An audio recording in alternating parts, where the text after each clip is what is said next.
I'd now like to discuss a classic problem of Mary and Peter arguing in the rain.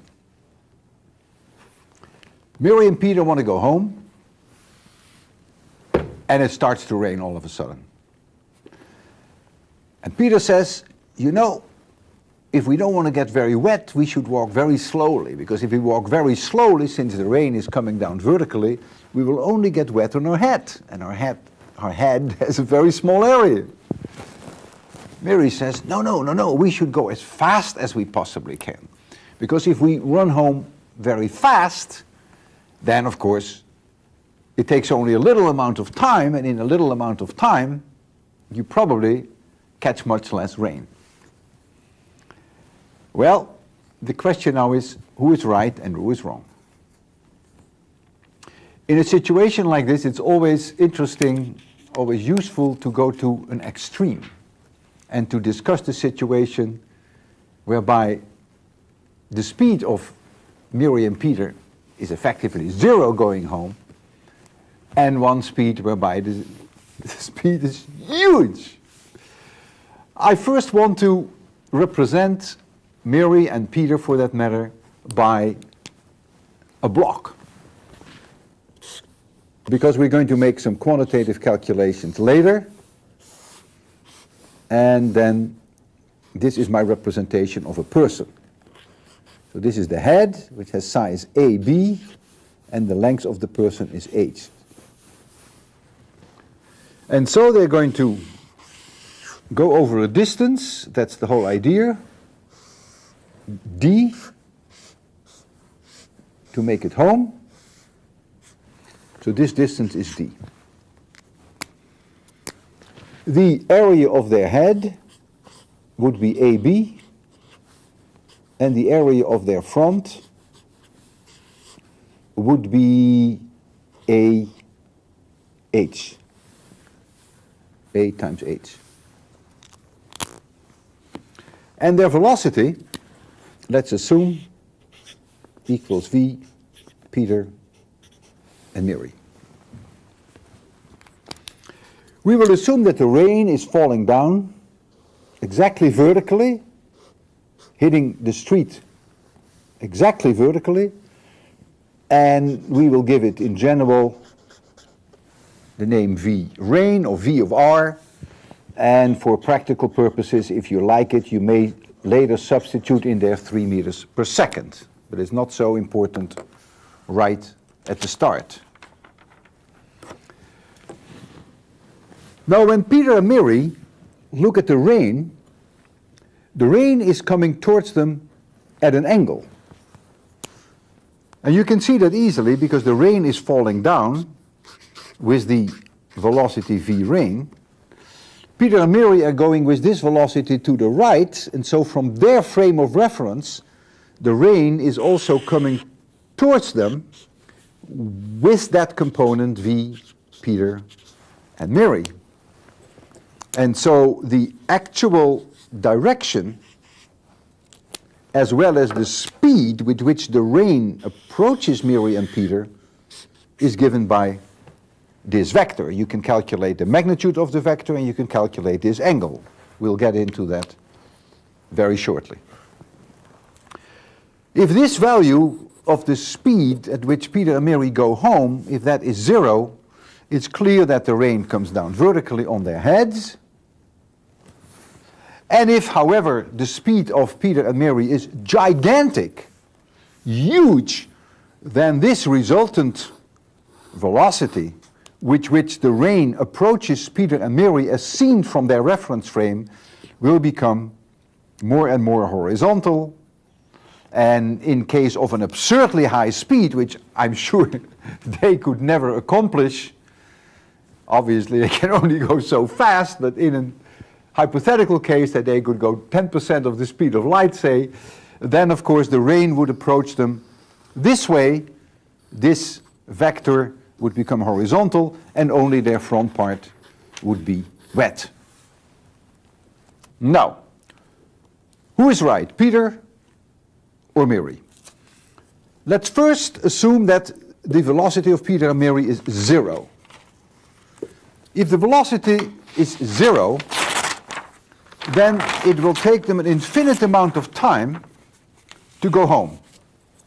Because the time for them to go home is the distance d divided by their speed.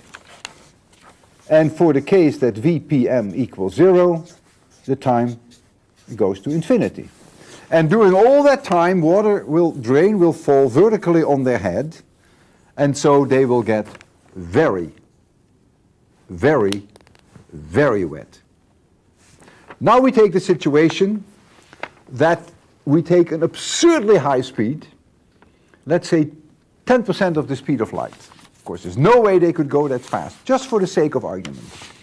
So now, the velocity of Peter and Mary is 0.1 times the speed of light, and that is about 3 times 10 to the 7 meters per second. Let us take, just for as an example, let's take that d equals 1,000 meters, so you'll get some numbers to deal with.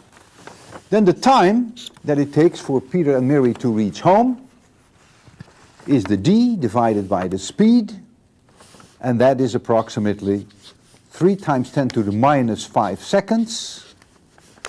So it's approximately 30 microseconds.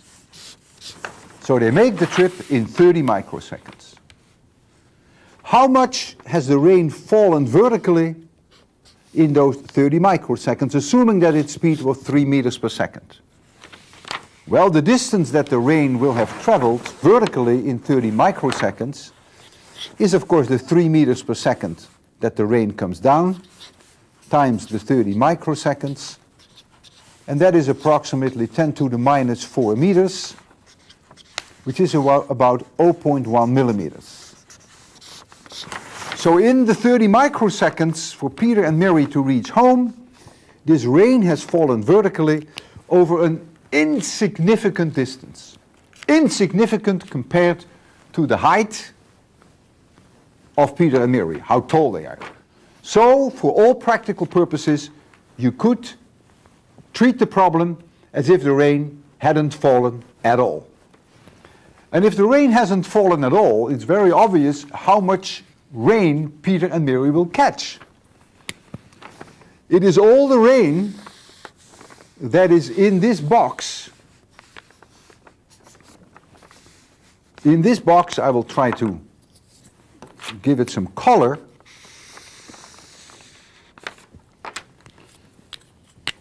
All the rain in the volume of this box. Because remember, the amount by which the rain has fallen vertically is negligible. So whatever rain is in this box, that's the rain that they will catch, and they go with such an enormous speed that the rain will approach them horizontally, and so their front will get wet. Their front is actually like a broom, and what this broom is doing, it is sweeping up in 30 microseconds all the rain that is in this volume. Now it's clear that that amount of rain is finite. The volume of rain that they catch, they always get it, of course, in front. That volume is this surface area, which is A times H times D. That's the volume in cubic meters. If we multiply that by the density, how many kilograms per cubic meter rain there are, then we multiply it by rho, and this tells us then how many kilograms of rain Peter and Mary will encounter, will catch in front. That is always less than an infinite number of rain that will fall on their head in case that their speed were 0. Now let's try to be quantitative and solve this problem in its generality. We already agreed that Mary was right and Peter was wrong. But let's now do it in its generality. And we will assume that the velocity of the rain is v rain, no numbers for now. The velocity of Peter and Mary is v pm. The density of the rain is rho kilograms per cubic meter, and the distance that they traveled equals d. We can calculate the angle alpha, which is the angle at which the rain approaches Peter and Mary with the vertical. This is that velocity v, and the magnitude of that velocity equals the square root of v Peter and Mary squared plus v rain squared. This is v Peter Mary, and this is v rain. So that's the magnitude. And this angle of alpha, which is the angle at which the rain hits them relative to the vertical, that angle of alpha is easy to calculate. The tangent of alpha equals v Peter Mary divided by v rain. So we know the magnitude, we know the speed with which the rain approaches them, and we know this angle. Let's now look at their head only. It is the length b, and this is the a, which I will not draw. It is the length b that projected onto the direction of the rain becomes shortened. The rain comes in like this. This angle is alpha, which we know. And so the projected length of b perpendicular to the direction of the rain, this length equals b cosine alpha. This is also alpha, and this is b. So how much rain are they catching now when they go home over a distance d with this velocity? If this is the velocity of the rain vertically down, and if rho is the number of kilograms of water per cubic meter.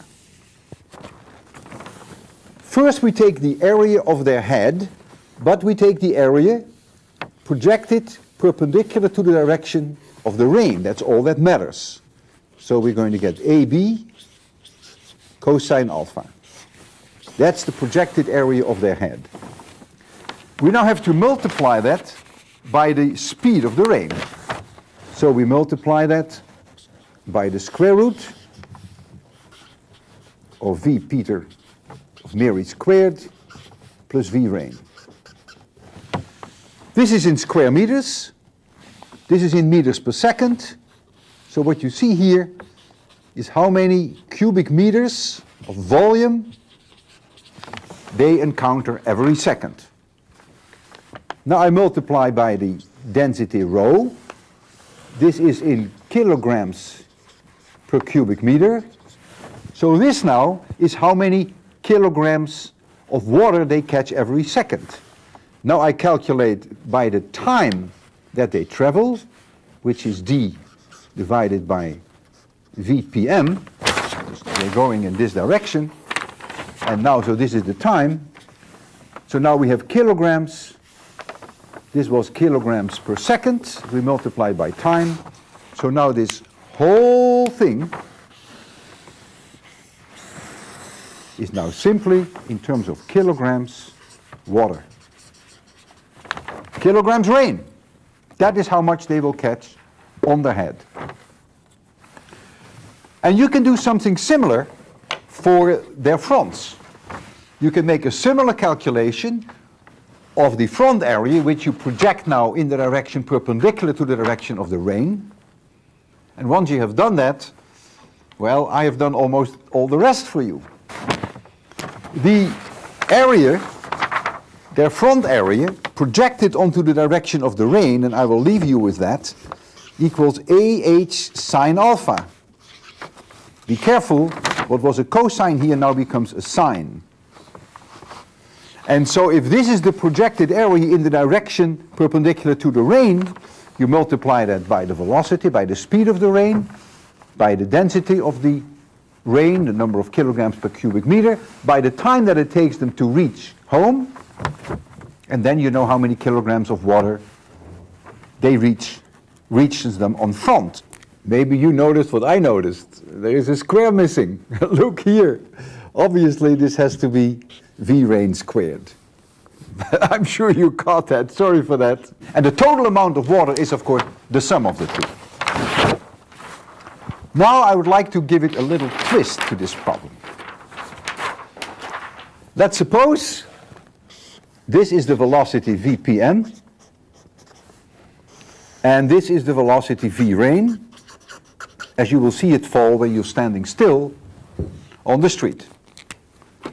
Then clearly the rain approaches Peter and Mary under this angle alpha, which is the vertical.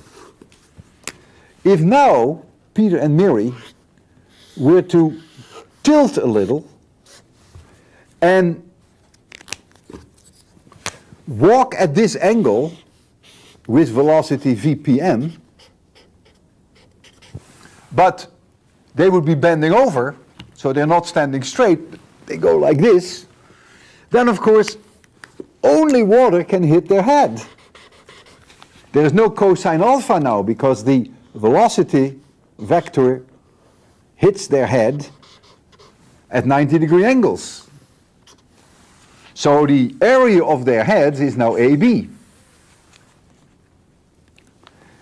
And it's clear that when they do this, that the amount of rain that they will catch is less than what I just calculated, because nothing will catch them on front. And you can easily work this out. If we make the assumption that the rain is coming down at 3 meters per second, and if, for instance, we would ask Peter and Mary to run home with a speed of 3 meters per second, I'm sure they can do that. 3 meters per second is about 7 miles per hour. Most of it could do that, provided we don't do it for too long. Then the angle alpha would be 45 degrees, because this would be 3 meters per second and this would be 3, and so the angle alpha would be 45 degrees. And so in all practical purposes, if they could run as fast as the rain is coming down and they would tilt at an angle of 45 degrees, I think they would catch the least amount of rain of all, and it would hit only their head. Well, I think we've hit this problem hard enough, and I want you to think about it. It's a classic problem, and the bottom line is, of course, Mary is right. Women are always right.